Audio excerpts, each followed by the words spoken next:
Hi guys, good morning, welcome to my new vlog.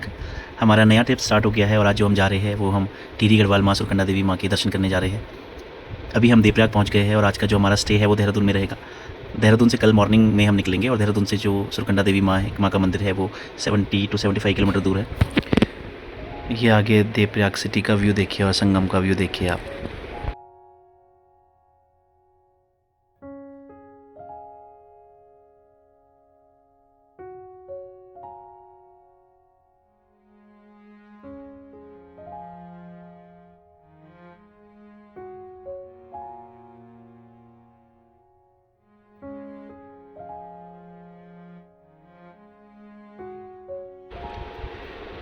Guys, ये देखिए देवप्रयाग का पवित्र संगम जो कि भागीरथी और अलकनंदा नदी के बीच होता है, जहाँ से मिलके गंगा नदी आपको दिख रहा होगा, गंगा नदी बन रही है।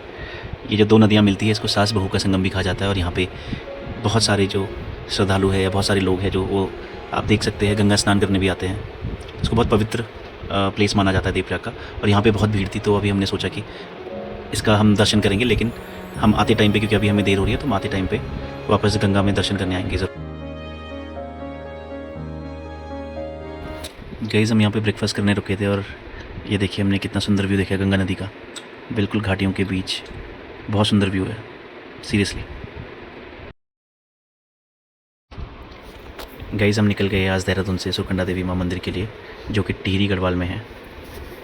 आज क्योंकि वीकेंड है, जनरली बहुत रश होता है और बहुत ट्रैफिक होता है मसूरी की रोड पे, तो हमने डिसाइड किया है कि हम लोग माल देवता के तरफ, जो कि बहुत ही अनडिस्कवर्ड अभी तक रास्ता है, जो बहुत लोगों को नहीं पता है और यहाँ पे ट्रैफिक नहीं होता, दो ये बहुत ही एडवेंचरस रास्ता है और काफ़ी मौसम भी बहुत अच्छा है आज।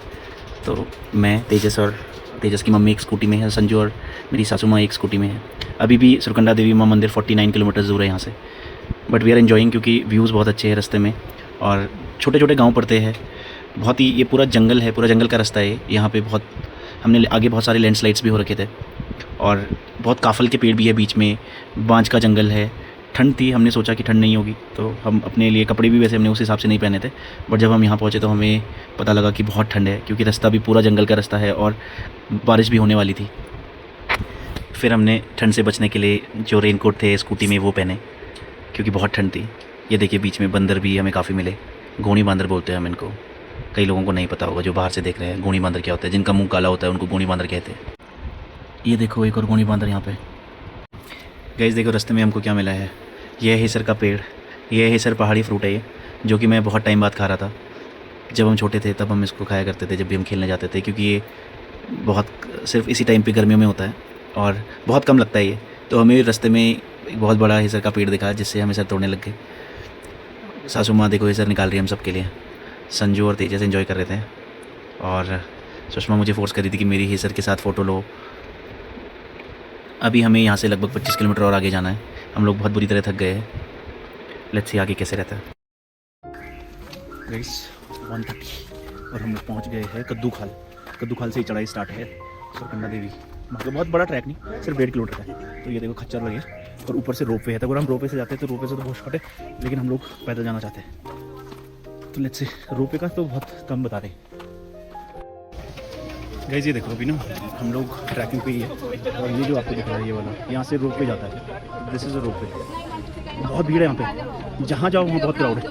तो बेटर कि हम लोग यहाँ पे, बहुत अच्छा रास्ता है ट्रैकिंग के लिए और मेरे हिसाब से पैदल ज़्यादा कन्वीनियंट है इंस्टेड ऑफ ये रोप वे। रोप वे में बहुत भीड़ है। रोप वे जब तक हम रोप वे के लिए लाइन लगाते हैं तब तक हम ऊपर पहुँच जाएंगे होपफुली। तो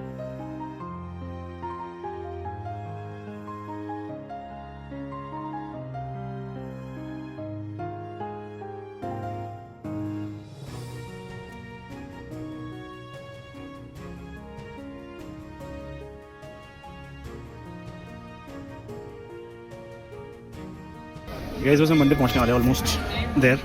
और ये देखो ये ट्रैक है, संजू तेजस को लेके जा रहा है और ये लाइन जो आपको दिख रही है वापस जो लोग नीचे जा रहे हैं रोपवे के लिए, ये देखिए बहुत लंबी लाइन है रोपवे के लिए। तो मेरे हिसाब से अच्छा डिसीजन ये रहता है कि ये लोग खुद ही पैदल चले जाते नीचे। इसको देखो, इसको भूत को, ये पहले से पहुंच रखी है ऊपर,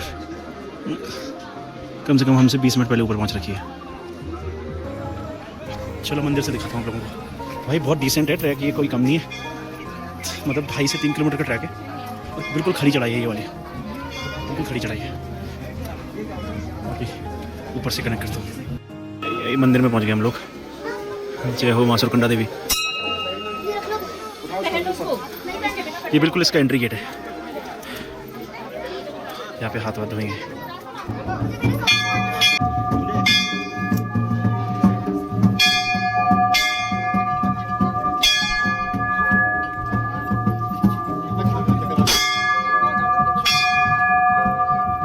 ये मंदिर की घंटी होती है, इससे मेरे को बहुत पॉजिटिविटी आती है।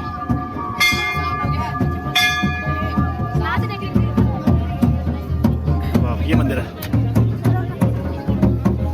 यहाँ पे अच्छा है मौसम, ऊपर बहुत, नीचे बहुत ओवरकास्ट था, और यहाँ पे बहुत बढ़िया है। मंदिर बहुत सुंदर लग रहा है। वाह, ये है मंदिर प्रीमाइसेस।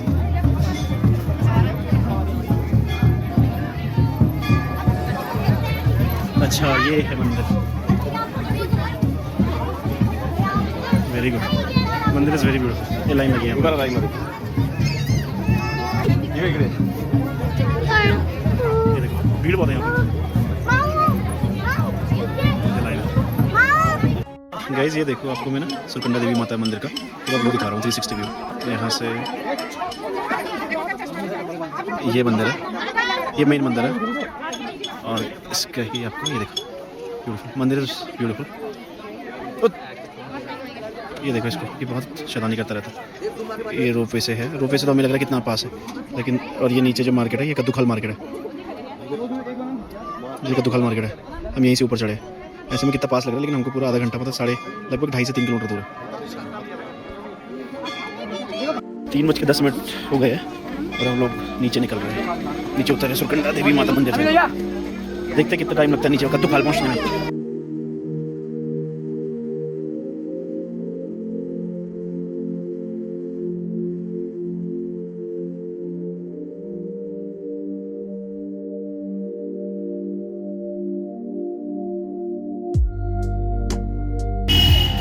ये 3:45 हो गए हैं। 35 मिनट लगे हमें नीचे तक उतरने में, जहाँ से हमने चढ़ाई स्टार्ट करी थी। बस यहाँ से अब लंच करके और फिर हम निकल रहे हैं देहरादून। 3 घंटे लगेंगे हमें कम से कम देहरादून पहुँचने में। आधे टाइम भी 3 घंटे लगा था।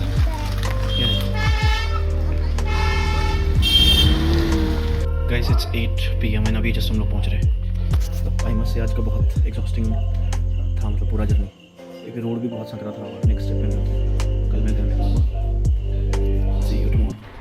गाइस आज का 3rd डे है और हम निकल गए हैं घर के लिए। अभी हम तोता घाटी पहुँचे हैं। जो आपको आगे घाटी दिख रही है, ये तोता घाटी है, जो कि NH7 में पड़ती है। ऑल वेदर रोड जो है ऋषिकेश से बद्रीनाथ, केदारनाथ, रुद्रप्रयाग, श्रीनगर जा रही है, वो ये रोड है। ये तोता घाटी में सबसे ज़्यादा जो लैंडस्लाइड्स होते हैं इस पूरी रोड में, ये एक्सीडेंट्स होते हैं, ऊपर से पत्थर गिरते हैं, सबसे ज़्यादा तोता घाटी में ही होते हैं। माना जाता है यहाँ पे तोता जी करके एक गाँव के एक मुखिया थे, जिन्होंने अपने गाँव के लिए पहाड़ तोड़ के रोड निकाली थी। और उसके बाद जब इस रोड पे छेड़छाड़ करा गया, जब ये ऑल वेदर उसमें कॉन्ट्रैक्ट में आई, तो उसके बाद से यहाँ पे बहुत एक्सीडेंट होते हैं। ये जो आपको दिख रहा होगा राइट में, ये तोता जी का मंदिर बनाया गया है। और बहुत बड़े बड़े यहाँ पे आर्किटेक्ट आए, बहुत उन्होंने अपनी तरफ से ट्राई किया, लेकिन कभी भी ये रोड में कुछ ना कुछ एक्सीडेंट हुए, कुछ ना कुछ रोड ट्रेजिडीज़ हुई है। और यहाँ पे लिखा भी है कि मैं पहाड़ी नागिन हूँ, तेज़ चलोगे तो डस लूँगी। तो यहाँ पे जो भी आता है, यहाँ पे ध्यान से गाड़ी चलाएं। गाइस जैसे कि जाते टाइम हमने आपको प्रॉमिस किया था कि हम आते टाइम पे संगम के दर्शन करेंगे और यहाँ पे स्नान करने जाएंगे, तो हम निकल चुके हैं देवप्रयाग संगम के लिए। दो हमारे लिए देर हो रही थी, अभी भी हमें कहीं बहुत अर्जेंटली निकलना था, पर हमने सोचा क्योंकि हम इतने पास है तो यहाँ पे बिना स्नान करे या बिना यहाँ पे दर्शन करे जाना बेवकूफ़ी होगी। तो हमने चुना कि हम यहाँ पे दर्शन करके आते हैं, स्नान करके आते हैं, और फिर हम टाइमली, दो हमें 1 घंटा लेट हुआ घर पहुँचने में, बट हमने यहाँ पे बहुत इन्जॉय किया। तेजस ने बहुत इन्जॉय किया। और बहुत टाइम बाद, जब मैं 10th क्लास में था तब लास्ट टाइम मैं यहाँ पे आया था, तो बहुत टाइम बाद आया मैं यहाँ पे। बहुत पीसफुल जगह है, बहुत लोग यहाँ पे आते हैं। तो ये आप लोगों को भी अगर कभी भी टाइम मिले तो देवप्रयाग संगम ज़रूर आएँ। अलकनंदा भागीरथी का बहुत ही खूबसूरत यहाँ पे ये देखिए संगम हो रहा है, और काफ़ी श्रद्धालु यहाँ पे आते हैं। बाकी आपसे मैं अगले व्लॉग में मिलता हूँ, तब तक के लिए goodbye. Thank you so much for watching my vlog. Love you all.